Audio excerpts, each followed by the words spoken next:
पक्ष में स्त्रियां क्या तर्पण कर सकती हैं या श्राद्ध कर्म कर सकती हैं, नहीं कर सकती?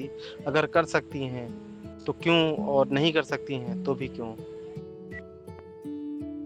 एक प्रश्न है कि जिनके पुत्र नहीं होते या जिनके पुत्र नहीं हैं, क्या वो भी श्राद्ध कर्म पितृ तर्पण कर सकती हैं? क्या लड़कियों के लिए पितृ तर्पण का कोई विधान है क्या? तो हाँ, पूर्व काल में शास्त्रों में बड़े पुत्र के लिए प्राथमिकता इसमें दी गई, लेकिन यदि पुत्र नहीं हो तो पुत्रियां कर सकती। पुत्रियों को श्राद्ध करना चाहिए, पुत्रियों को तर्पण करना चाहिए, पुत्रियां कर सकती हैं ऐसा। महाभारत अनुशासन पर्व अध्याय नंबर 104 में लिखा और बड़ी स्पष्टता से लिखा, बहुत तरीके से इस बात को कहा और बहुत पुरजोर तरीके से इस बात को उठाया। यत्र नाशात् नरः पुत्राः तत्र स्त्री श्राद्ध कर्मणो। मतलब क्या? जहां पुरुष संतान ना हो, जिनको पुत्र नहीं होते, वहां स्त्री भी श्राद्ध कर्म तर्पण कर सकती है। ये बड़ी सीधे सीधे शब्द में कहा गया। प्रमाणों के आधार पर जो शास्त्र कहते हैं, जो शास्त्र सम्मत है, वो करना चाहिए। पुत्र और पुत्री में कोई भेद नहीं है।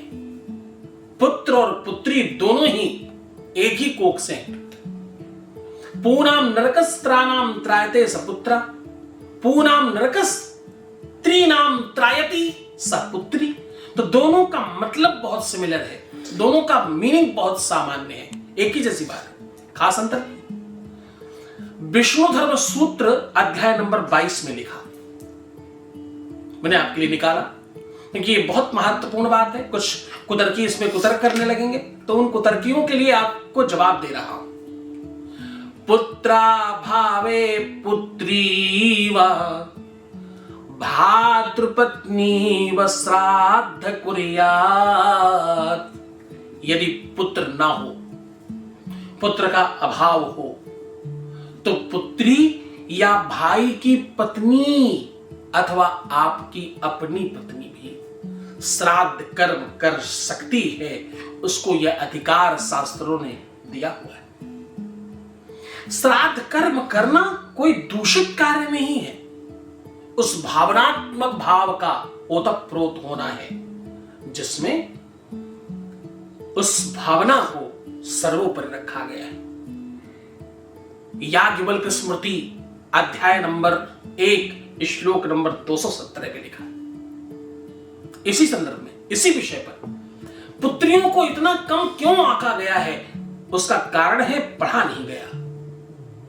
साफ साफ लिखा, अपुत्रस्य तनुजाताः पुत्री पिंडम ददाति वै सा च पिंड प्रदानाम सर्वपित्र भिर्चिता। ऐसा लिखा है। यदि पुत्र ना हो तो पुत्री पिंडदान भी कर सकती है, अंतिम संस्कार भी कर सकती है।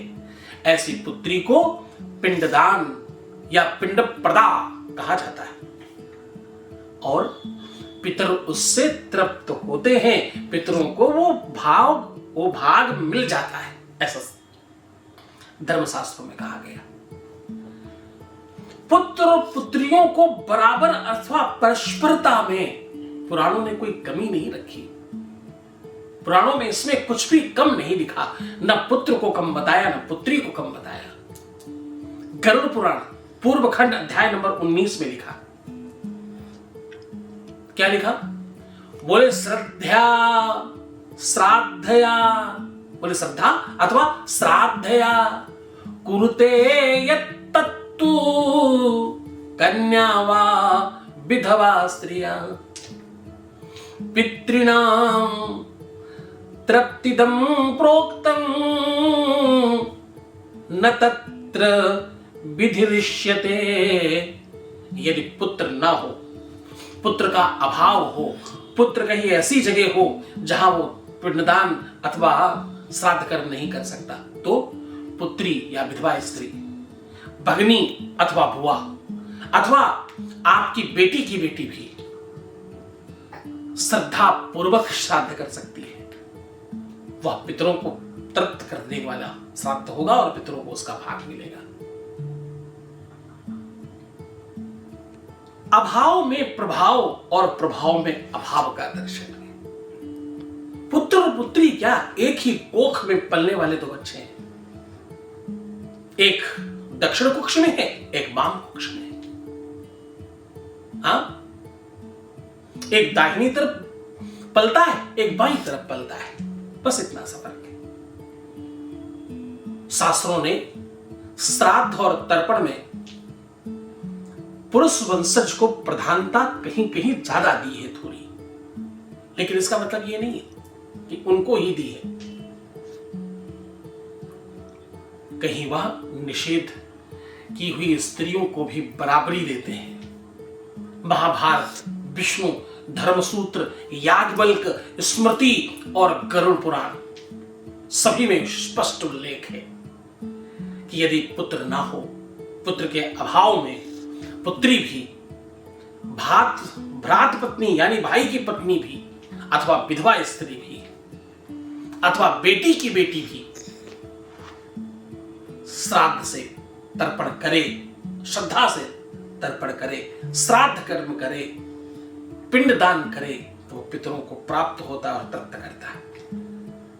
अतः पितृपक्ष का सार भाव लिंग भेद नहीं है, श्रद्धा भेद है। तो पूरी श्रद्धा से आप श्राद्ध कर्म कर सकती हैं।